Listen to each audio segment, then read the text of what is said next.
Welcome to the 5th episode of the Free Spirit Academy podcast with cleansing expert and colon hydrotherapist Gil Jacobs. Free Spirit Academy is about you being fully you. My name is Randy Moss, and I'm an eating psychology coach and Kundalini yoga teacher, bringing you conversations about freedom from rigid diets, painful body image, and never-ending cycles of self-help and self-improvement. This is about honoring our own bodies and our purest self-expression. Welcome to the podcast.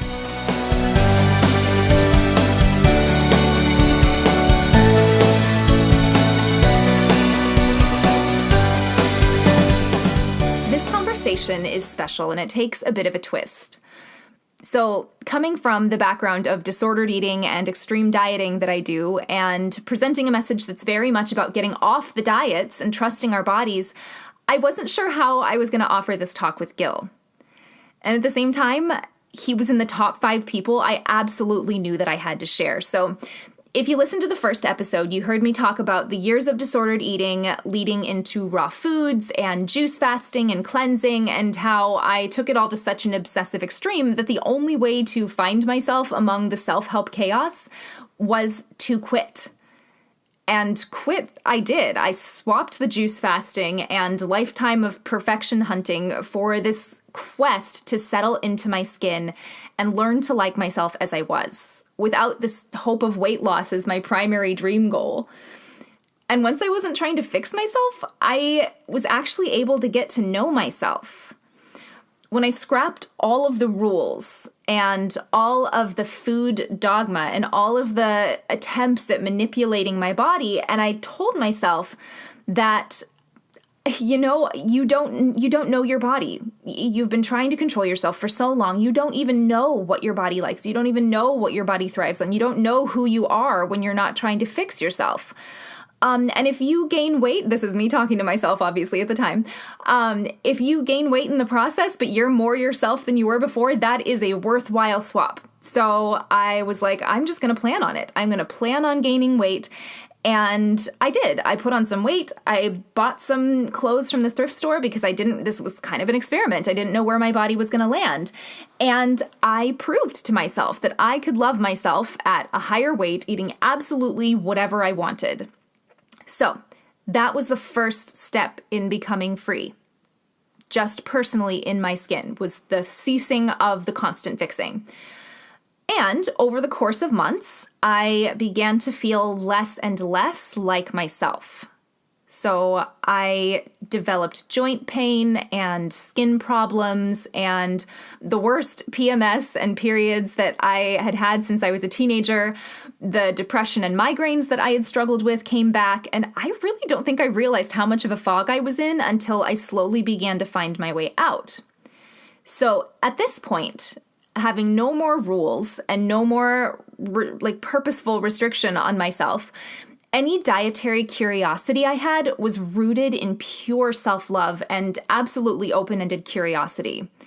And I no longer had any identity in any particular way of eating because for so long, right, I was the healthy one. I was the one who was so good around food, and people commented on that. And I clung to that as part of who I was and how people saw me. So I had let go of the identity. I was fine if my weight went up or down. I just wanted to feel good, feel like myself again. And I have a high bar for that. I want to wake up feeling well and not need coffee to bring me up and alcohol to bring me down. I want to feel like I'm actually connected with life and connected with myself and food. As much as I'd done an amazing job of convincing myself that no food was bad, and it was a perfect step, and I still refuse to label foods as bad, I was feeling pretty bad. So Gil Jacobs, the amazing man you're going to hear from today, was basically my teacher's teacher. The woman whose books completely turned my world upside down, Natalia Rose, who I mentioned in the first episode, studied under Gil Jacobs, and I consider him absolutely to be the highest authority in the wellness world. Now, here's why this comes with a warning. He might say things that are extreme, or that appear extreme. And as I was listening back over this, I was like, can I really put this out? If I'm teaching the intuitive eating thing, and if I'm practicing the intuitive eating thing, does this throw a giant monkey wrench into the whole game? But the truth is, as I settled into it, and I've been settling into this for a long time, Intuition leads us to more than just food. And truly what I was doing wasn't purely intuitive eating. There was some instinctual eating happening. There was eating from the part of me that was scared and wounded and had been restricted and forced and molded for so many years. And there's a difference between the sort of instinctual eating, the eating that was sort of programmed into me at my earliest years when emotional eating and checking out with food was first developing for very good reasons. And so I was still learning what my intuition was. So intuition leads us to more than just food. It leads us to teachers and books and paths, and I could not possibly be more grateful for this one. So a little background for you, and I told Gil I'd be filling you in on his background a little bit, so this is with his permission. Many years ago, Gil tried to take his own life. He failed, but spent years deathly ill. And his willingness to live, combined with what seems to me like an otherworldly sense for truth, led him to the body detoxification principles that he shares today. And in his 60s, he is one of the most vibrant, clear people I have ever encountered. And I mean it when I say Free Spirit Academy would not be what it is today without these principles. When I learned to begin cleansing my body, removing obstruction from my body, removing obstruction from the free flow of energy in my body, I began to feel glimpses of who I really was. My ideas about illness and disease and weight and life as a whole were radically shifted. So when I began removing from my body what was in the way of me really being me, just the pure flow of myself without the symptoms and fogginess and lack of clarity, among other things, I could never see the world the same way again. So I don't advocate for extremes. I really don't. I do advocate for intuitive eating and listening to the body, and I do advocate for curiosity and experiment. And with all of that, what I've learned is that you can have two people side by side doing seemingly the same thing, let's say eating a vegan diet, and one of them could be an obsessive, body dysmorphic, binge-eating, calorie-counting head case, and the other could just be a happy human eating what makes sense for them.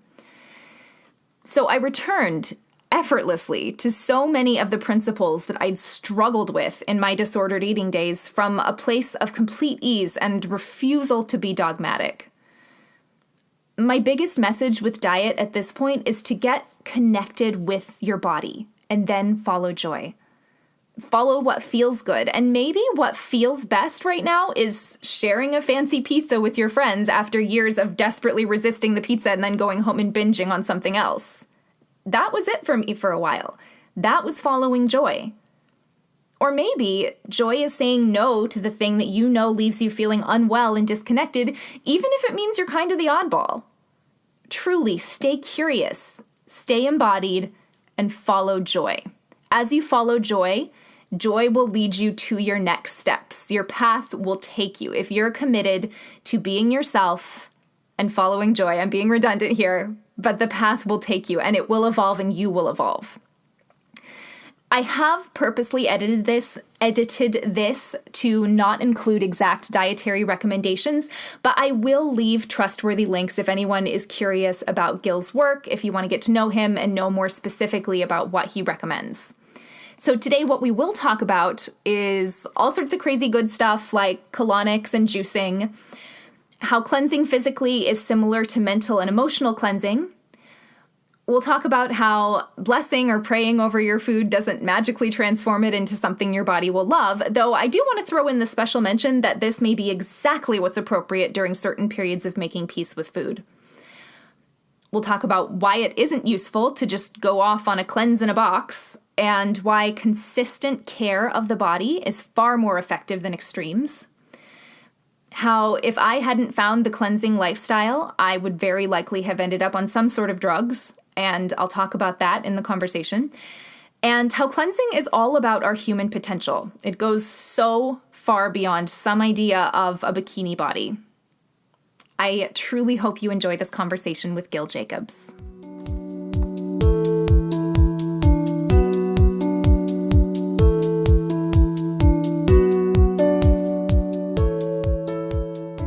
What I do is I work with women coming from a background of disordered eating, and a lot of what we do together is about, getting to know the parts of ourselves that we've shut down or that we aren't expressing, and going back into childhood and sort of waking up some of the old trauma that's causing them to want to shut down or control with food, and seeing it clearly so that it can be released. So first, how would you relate this to physically cleansing the body? How is it similar to cleansing on a mental and emotional level? Well, if you look at how psychoanalysis works, or rebirthing, it's the same paradigm as what we're doing with cleansing, because you go into a Freudian psychoanalysis person, or you go into a rebirther, and the psychoanalysis person starts doing therapy, and they start asking you about your life, and as you keep going to them, they get into the depth, and now you're bringing up things from your childhood, and all this pain, and all this negative life experience comes up. And when you're speaking about it, you're crying, you're bawling. It's shaking the hell out of you. But if the therapist is skilled, he gets you in the speaking of this to rid yourself of the memory and the pain of it. So you dig in deep to someone's past life, not past life, meaning like that type of stuff, but right. Early life experience. You dig that up, you deal with it, and you purge it. In rebirthing, you go to a rebirther 10 times. Their goal is to bring you into your past, and in the 10th session, you're in the womb. They're psychologically working with you as you were in the womb, going through whatever trauma was going on when you were in the womb. And then from that, these discoveries allow you to get rid of whatever trauma you lived with. In cleansing, we do the same thing. The trauma comes in the form of Captain Crunch. It comes in the form of food we ate in high school, dorm food, drugs, alcohol, beer, food you ate when you were 10, food you ate when you were unconscious, is stored in the body, creating cellular trauma. The same way living through an awful experience as a child is poisoning your heart chakra, the bad food, which is an awful experience from your youth, is poisoning your cells. So the technique and the paradigm is the same. We dig in, we awaken the depths of held-in trauma, we release the trauma, we better our being. You see, it's the same exact paradigm. Yeah, absolutely. So talking with people all over the spectrum on the topic of detoxification, you've got people who think it's all bullshit, and you have people on the other side who think that, trying to fast over a weekend or taking some herbs will make up for what they've eaten. So it's really all over the place out there. So can you describe how what you do is different from like a cleanse in a box? Well, my line is cleansing is a verb, not a noun. Mm-hmm. In other words, I grew up Catholic, so anyone who's I'm not anymore, I'm an atheist, but anyone who's Catholic can relate to this. There's a concept in Catholicism called confession, and what you do is you go into this little box, there's a priest on the other end. Even non-Catholics know what confession is. Bless me, Father, for I have sinned, I screwed the maid, I did whatever I did. And then he gives you 5 prayers to say. You come out, you say the prayers, and what they're telling you, the pitch is, your soul is all clean. They've purged all the sin from your being. And then, the goof is, you go out, you fuck around, you drink, you smoke, you sin again, you go back a month later, he cleans you up again. You see? Yeah. We do not use the Catholic confession approach in cleansing.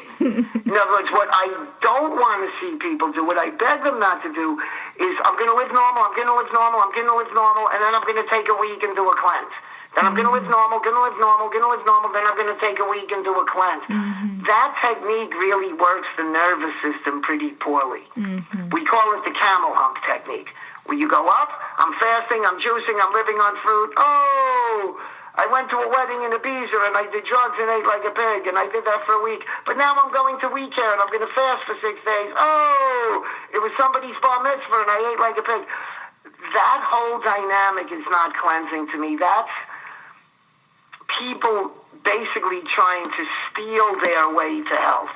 Mm. And that's not what it's about.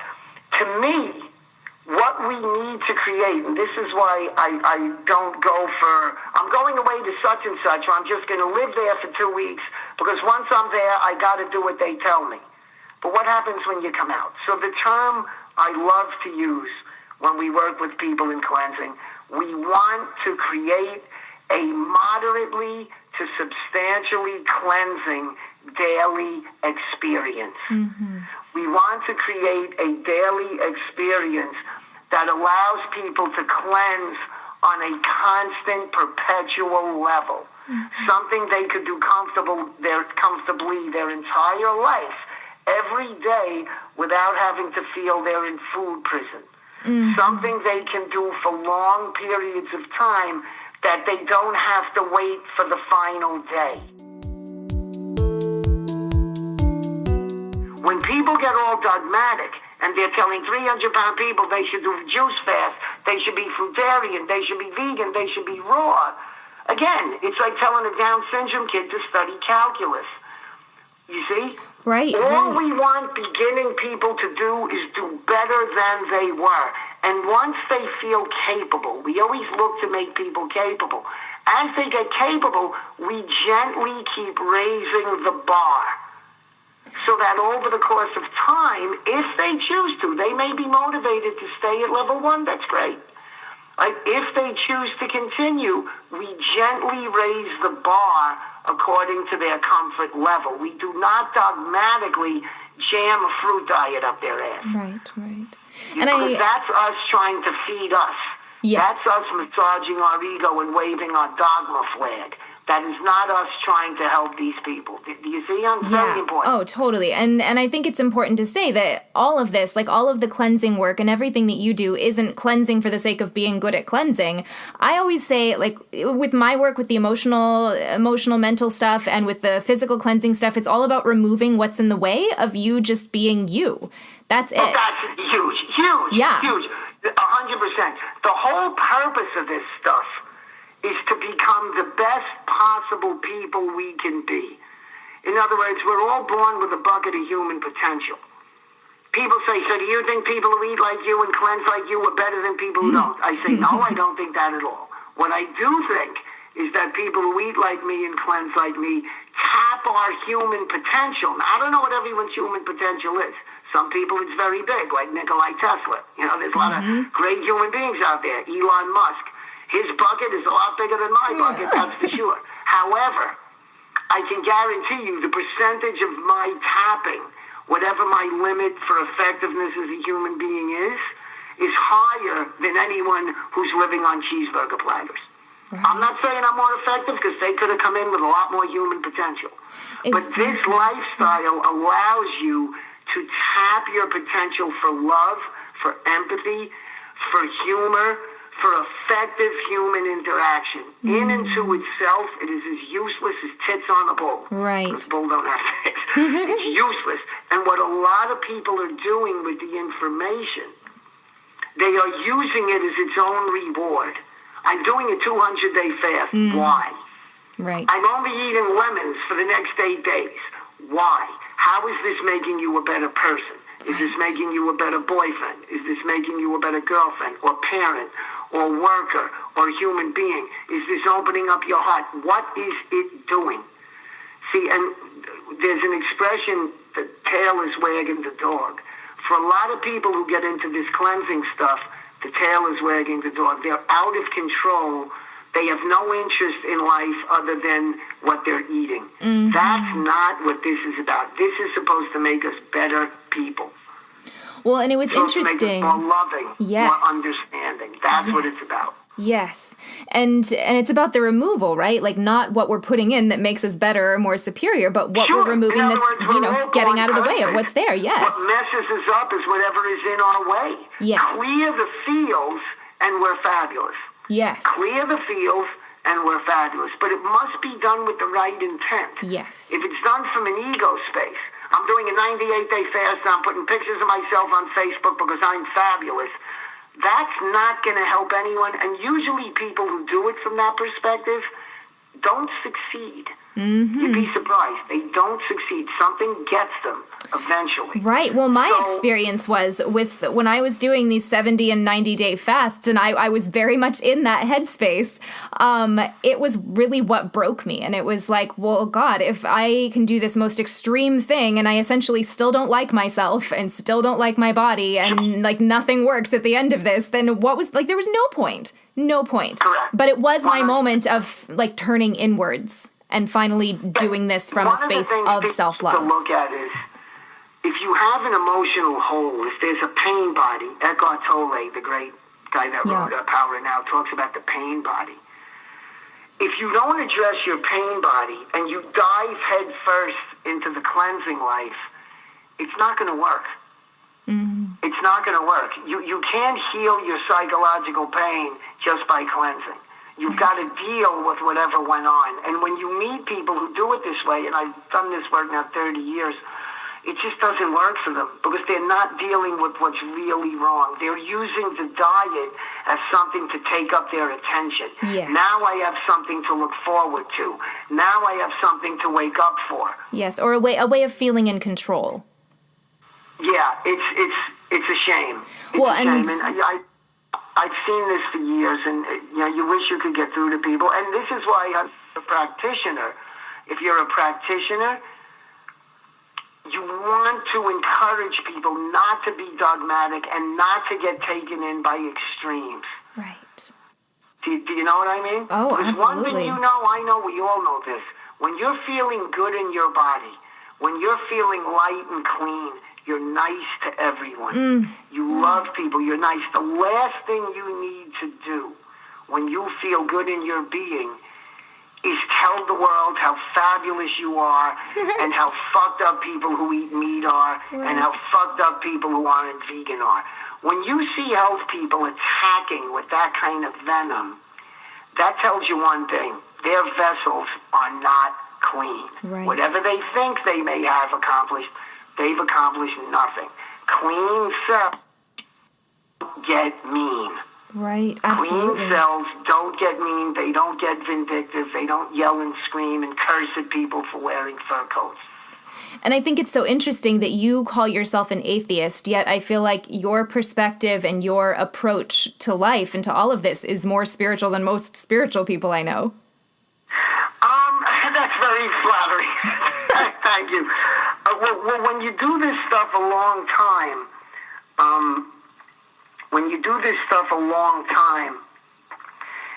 you feel yourself through cleansing. Like when I get off the colonic table having done psyllium bentonite, and I'm high as a kite, even to this day, people could give me the finger and I'd say thank you. Like it just makes you so content with life and so cellularly just happy that in that, whatever spirituality is, I don't have a clue what it is, but in that space of open cells and peace, you can just feel that this is what, we want for everyone. But it has to be done on a journey that works for the individual, based on the individual's limitations and also the individual's motivations. Some people may not want to take it to the end, and that's their choice. Yeah, absolutely.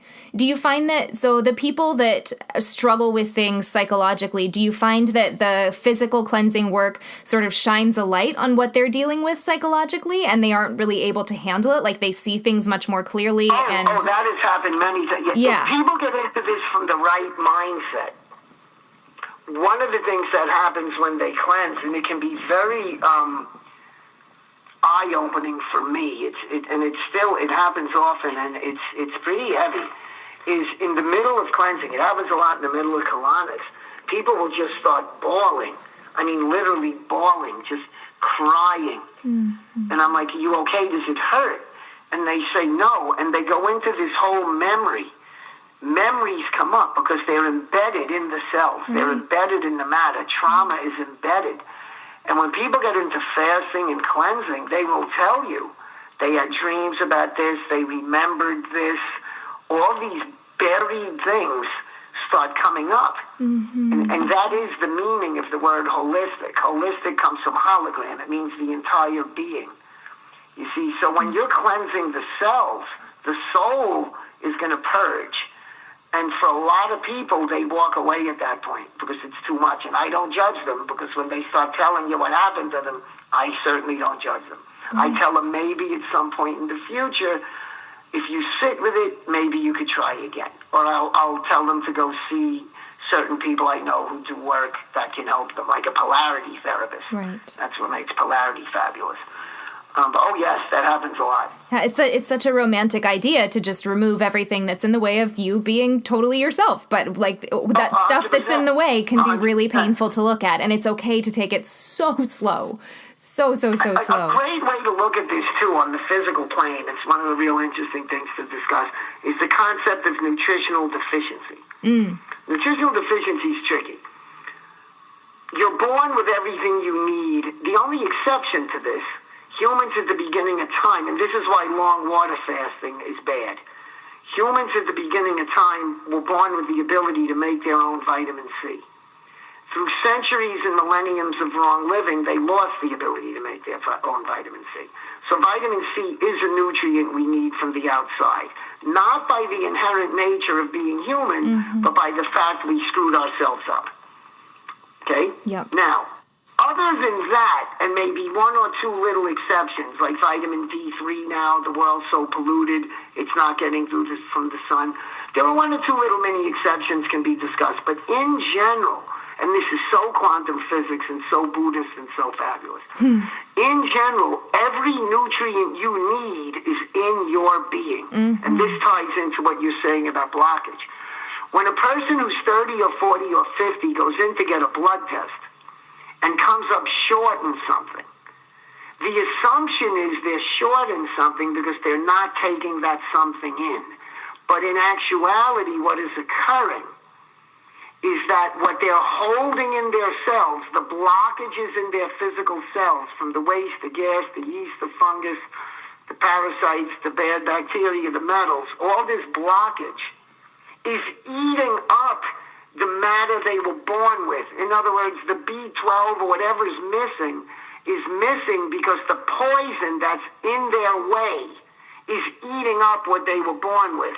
It's not because they're not taking it in. Can you see that? Oh, yeah. It's a huge difference. Absolutely. Huge difference.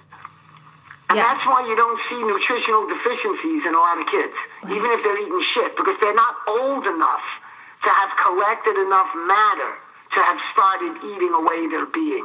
If I pour battery acid on your arm, you're going to have a big piece of flesh missing. Yes. That's what's going on internally.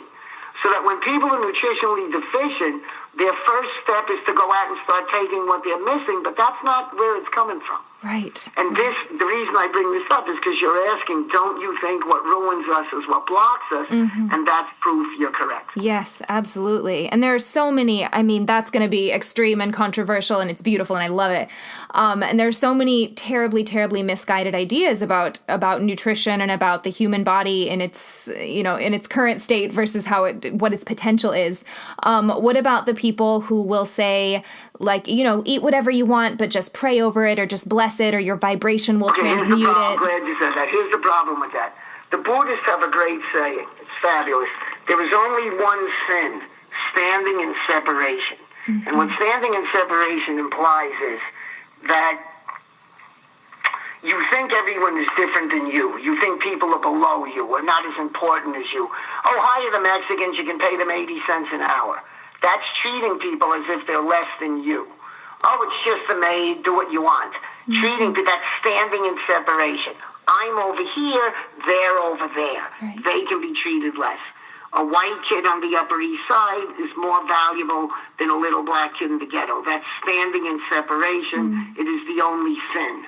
Now, when we talk about these people who say they can eat cheeseburgers, they can eat pizza, and they can transmute it to keep themselves healthy, they're standing in separation, and this is why. You talk to Fred Bishy, you read a lot of books, John Robbins, there's books out all over the place. You look at what meat does to the planet. I'm sure you've read this. You watch the movie Food Inc., watch Cowspiracy. Yep. To create meat, the planet is killing itself. When you look at what happens for the creation of white flour, how many acres are wasted creating white flour? When you look at the dairy industry, not just the pain to the animals, but the feeding of the animals and how we waste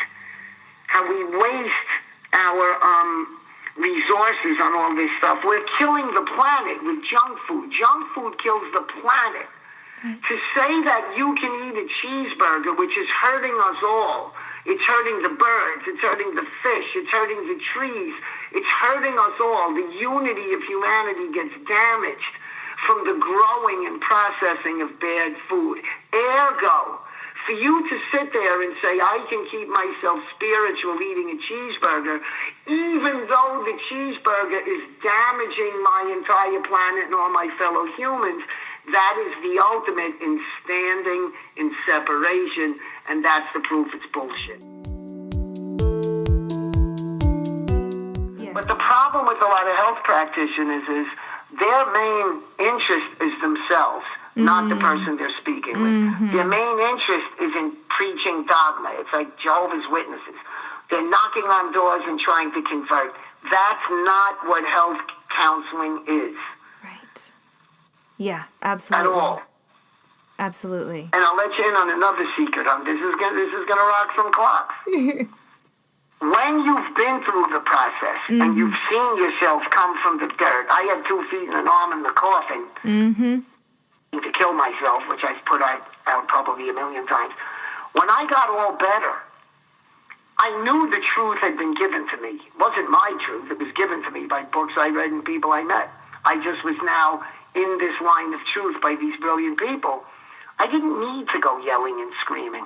Once you've lived the concept and you own the concept, you don't care if people listen to you. Yes. But when you're preaching and preaching and preaching and writing and posting and yelling and judging, what that tells me is that's an individual who hasn't succeeded yet at the life. Right. Because I'll tell you this, when you succeed at the life, you don't give a fuck if people hear you speak. You just live and be nice to people.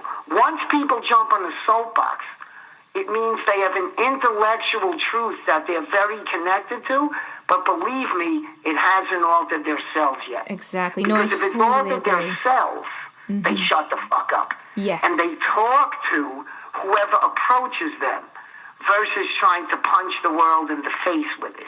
Yeah, absolutely. Well, I think it's because you realize it. Once you've embodied it and once your cells have let go of all of this density and all of this stuff that you've taken and all this stuff that isn't really you, you get to become you. And there's such a gentleness and such an ease. And you don't, like you said, you don't have to bash anybody over the head. You want this for other people if they're open to it. Correct.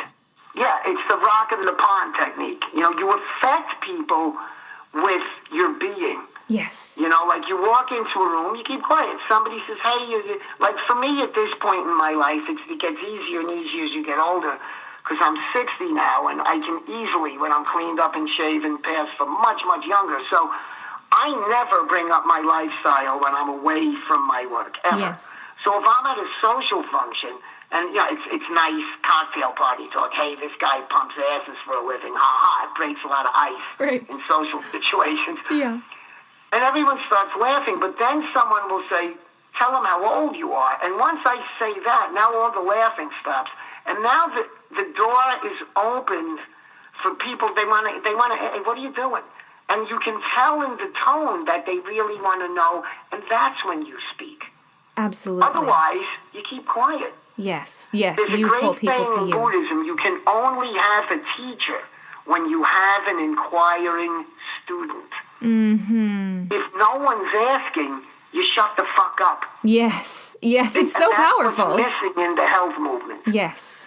You wait for the request and then you speak. Well, it's missing in the health movement because we don't have any powerfully clean-celled, magnetic, healthy people. It's a rare thing, and so people are having to sprout their messages. The irony. If you are that way, you're quiet and unassuming. Yes, and I want to say, so for the people listening who haven't seen Gil, I will post videos in the show notes for you to go get more of the details on what he's talking about as far as the cleansing protocol and the lifestyle. There's a lot of stuff on YouTube, and this man does not look 60 years old. It's eerie, like it's kind of creepy. He really looks like a much younger man, and not to bring it all back to the surface, but that's where we start. Like we see something on the surface that is different from what we're seeing in our day-to-day life, and we begin to ask questions, and then there's so much depth beyond that, because while that may not be the reason that we get into this, it's very interesting. It's what can definitely pique interest to start, at least. Yeah, and one of the things people have to know, we talk about binging and food and things. Yes. Now, I live in Manhattan, where everyone is basically single.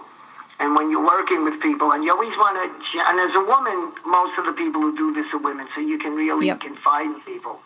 A lot of people, when they learn all this food stuff, they're alone, they're single, and creating a meal becomes their night out. Yes, yes. It becomes their date. So when the end of the workday comes and they're alone, they get uber creative in the kitchen and end up eating a lot more food than they need. So we need to look into our depth and find that space. Like, where is that isolation? What is that about? What do we need to really deal with? Do we need to put ourselves out there? Yes. Because the substituting of food is not a good thing to be doing. No, absolutely not. And that's not to make anybody feel guilty if they're using food as an emotional crutch. Not at all. We all do it. Yeah. No judgment. Yeah, and the way that I work with people is to what they're already doing, I have them really slow down with it, because I was in that place too, right? Like at the end of the day, I'd have my big, beautiful meal and it would take me like over an hour to eat.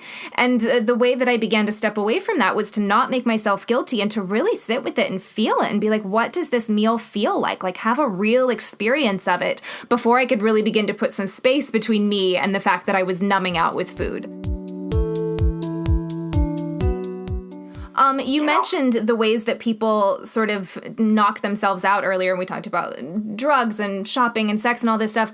I'm really curious your thoughts. So it's big in the health world right now, and I'm sure you've seen this really high-fat diet thing. And I see it even in like the yoga communities and the spiritual communities, this high-fat... ketogenic thing? Yes. So not only that, so people are really into this high-fat diet or paleo diet and into like psychedelics and drugs and nootropics.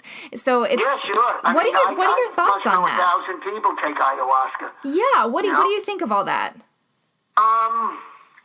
This is going to sound strange, Okay. and I'm going to get hammered for this, but it's okay. Okay. I'm going to get hammered. It won't be the first time in this call. No, I don't okay. judge anyone. I think everyone should do what they need to do to try to improve their being, and if they think ayahuasca is a means to purge emotional trauma, and that's truly why they're doing it, I would never knock them. I'm only going to say for myself, this is why I don't do it. When we live in the Western culture, we have a lot of advantages that other people don't. I mean, it's a lot easier living in the United States than it is in third world countries. Believe me, I've been there. People have it really rough. We're blessed with a lot of stuff. Because of the way we live and because we don't live indigenously, there's a lot of things we don't have. Herbs, plants, all of this. Whenever I look at, or I try to ask myself, do I want to do this? What do I think of this? I'm saying this just for me. I'm not projecting this on anyone else. I always say, take away technology. Because I truly believe technology has not benefited humanity in the heart chakra, in the spirit, in the soul. It gets in the way. So if you took technology away and you looked at life from an agrarian space, we're all living the way we're supposed to. You know, which wherever you are, you live off the land, etc. The only people who would be able to get ayahuasca are people who live in Peru and near Peru. We wouldn't be able to get near it since that's the only place it grows. Ergo, I don't feel I have the right to take it. That's how I look at stuff. There's a lot of people go to the Amazon. There's a poison off the back of a frog in the Amazon that's used for a similar purpose to ayahuasca. I've had a lot of friends run to the Amazon to take this venom off the back of these Amazonian frogs. I'm not making this up. And they work with shamans and they have all these experiences. But for me, it feels like, oh, so I'm the wealthy white guy. Yeah. Not that I'm wealthy, because I'm not. Because I can pay for a plane ticket. I can take a piece of technology which never should have existed in the first place, go to a part of the world which I never would have been able to see without it, take from their culture, and then come back to my fat and happy high life. And it just feels inherently wrong to me. That's for me. I'm not judging anyone else. So when you hear to me all this talk about these different kind of plants and head drugs for purging and cleansing, and I just try not to go near it. It's why I don't do goji berries. I know it sounds stupid. I get hammered for this a lot. Yeah. But with no technology, I don't think I know goji berries existed because they don't grow in the United States, to my knowledge. It's true. So I think if people want to do these things to purge their emotions, go ahead, but you got to respect where you are. You've got to really look at these indigenous cultures that have deep-rooted histories. We have no right to just horn in and start ripping at their history, their culture, and their practices. Just for me, personally, it feels wrong. In a symposium of people who really spend their lives looking at dietetics to improve the cells and the soul, does the ketogenic diet have a seat at that table? In my opinion, no way. Not even close. They're not even in the lobby. Right. But do I diss it? No, because it works for a lot of average American people. Right, it works to a degree. It works for certain things. It works for weight loss. If that's all you're looking for, that's fine. I'm just so intrigued by the sort of like the yogi community who wants to eat for enlightenment, let's say, or like eat to feel connected to themselves or connected to the universe or whatever it is their goal is. And this is what's happening right now. Now, this again, my opinion. I'm going to get hammered, but that's okay. Most people who pursue health and diet are not taught about colonics and enemies. It's a very small percentage of the radical health population. In my limited opinion, if you don't include bowel cleansing when you pursue diet, you better pursue middle of the road. Yes. Because if you pursue the high end of the spectrum, minus colonics and enemies, you're going to fall. So I believe what happens to all these people, they try the raw diet, they try the vegan diet, they try the fruit diet. No one's talking to them about bowels. They get sick and weak and icky, so that when they go to these middle of the roaders, the stimulation makes them feel better. Yes, and it's so sad because if they're not going to do colonics and enemies, then they're better off doing the stimulation diet. And that's why I leave them alone. Yes, as far as their physical health, absolutely. And I think it's sad because you have a lot of these beautifully big-hearted people who want to not eat animal products because they love animals, they love the earth, everything we were talking about earlier, but they don't feel well. And then they think the vegan diet is deficient and they somehow have to compromise this, what feels so important to them. This is the laws of attraction. It's no one's job to take care of the other. At some point, the best way to affect these people is never to bring any of this up. Yeah. It's to, when you're in a room with them, be the most loving, genteel, happiest, empathic you can be. Yes. Talk about everything else. You don't even have to discuss health. Just live in the light, and they're going to say, whoa, who is that? And then they're going to inquire. And to be able... Yes. Oh, absolutely. And to be able to do that sober, I want to say, is such a big deal. Because going back to the drug conversation, I've often said that if I had not found the cleansing lifestyle, I would have gotten into drugs. Absolutely. Because, I mean, for a long time, I felt broken, and even if I wasn't broken, I was looking for something, and I wanted to feel this deep connection, I wanted to feel beauty, and I wanted to feel this high, and I don't think I would have found it anywhere but drugs. But this, like just cleaning out my body, I think that we look for that because we're looking for what our natural state is. Like we reach for these drugs and we reach for these things outside of ourselves because we're looking for our natural state, but when we just remove what's in the way, our natural state is pretty wonderful. Oh, 100%. It's fabulous. See, what drugs do is, I had a friend, Ken Tucker, used to talk about this. Drugs artificially take you to the space you would be if you were clean. Yes. Victor Kovinskis used to say that when you first take any heavy drug, the initial response on the body is this uber high level of alkalinity, which is where the high comes from. But when the residue lands in the cells, it's uber acidic. So you're right. But again, with all of these people, the idea is not to rain on their parade. Yes, now, if someone opens the door to discontent, can I ask you a question, Randy? And I know you're into health. I'm doing this high-fat diet, and I don't know. Once they open that door to discontent, now you step in. But if they're saying, hey, you're not going to believe this, I'm doing this high-fat diet, and I've lost 12 pounds. See, a lot of raw food people, the dogmatic people, will start screaming at them and start a fight. What you should say to them is, that's fabulous, hon. I'm really happy for you. I hope that goes well. Yes. And then at the point when they're ready to hear you, it'll happen. And if it doesn't happen, that's their path. Right. So last question to tie up this interview. So this podcast is called the Free Spirit Academy Podcast. That's my business name, is Free Spirit Academy. And I define a free spirit as any human when they just get to be themselves. So nothing in the way, just pure expression, pure essence. And I feel like this lifestyle is so beautifully supportive of that. Do you have anything to add to that as far as like what personal freedom means to you or free-spiritedness when you think of that term? I'll tell you a great story. Yeah. I just told this to somebody the other day. There was a place in New York on West 28th Street years ago called the Polarity Wellness Center.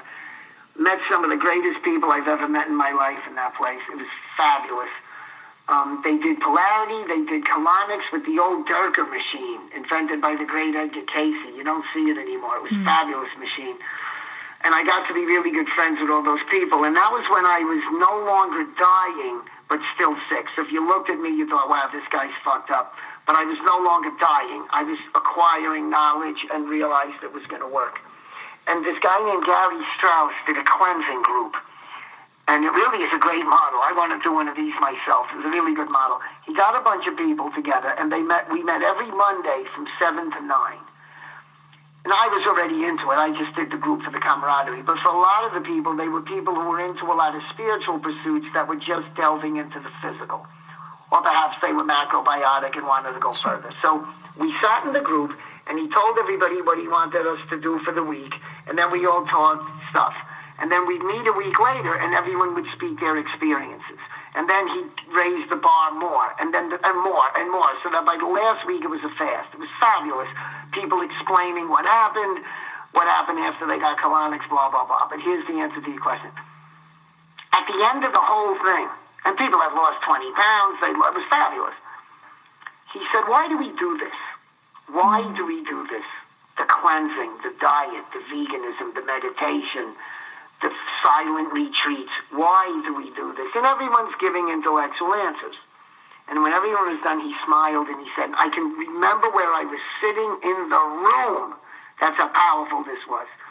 He said, we do this because we strive to be more like children. When you picture kids, 5-year-old kids in a playground, and they're doing whatever they're doing is their life.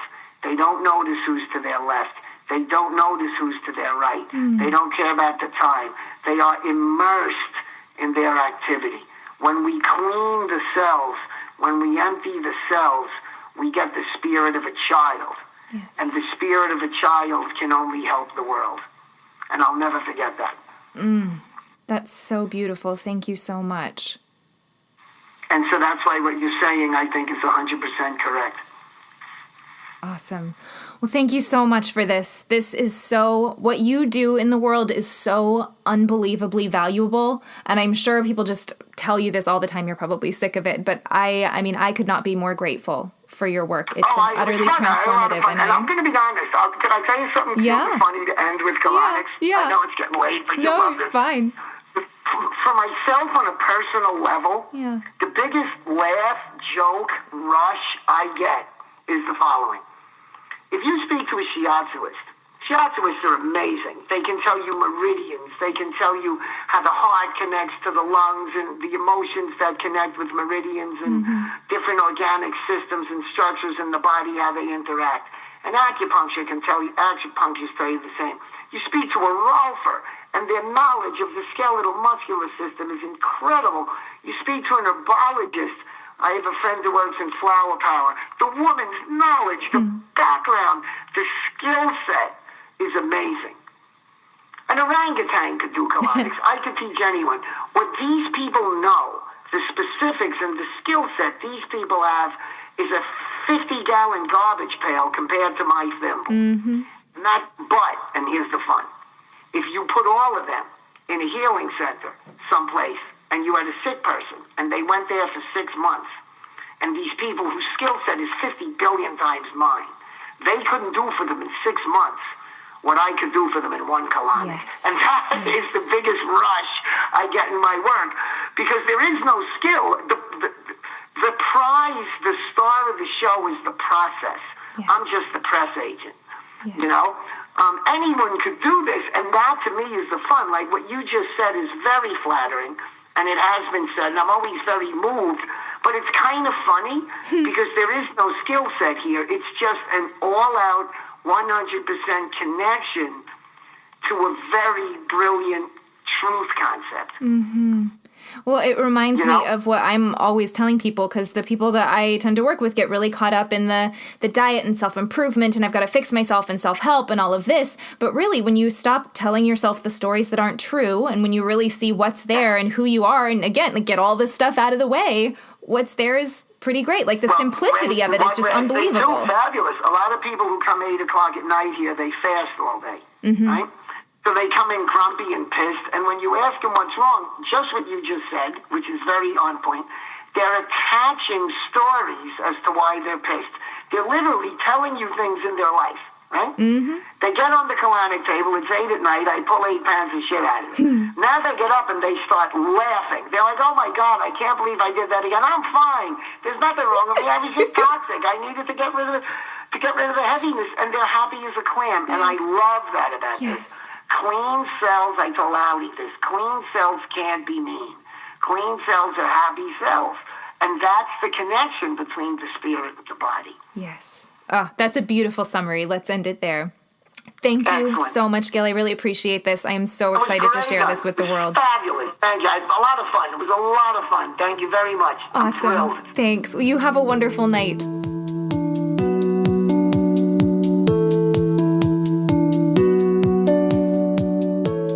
Thank you so much for listening to this conversation.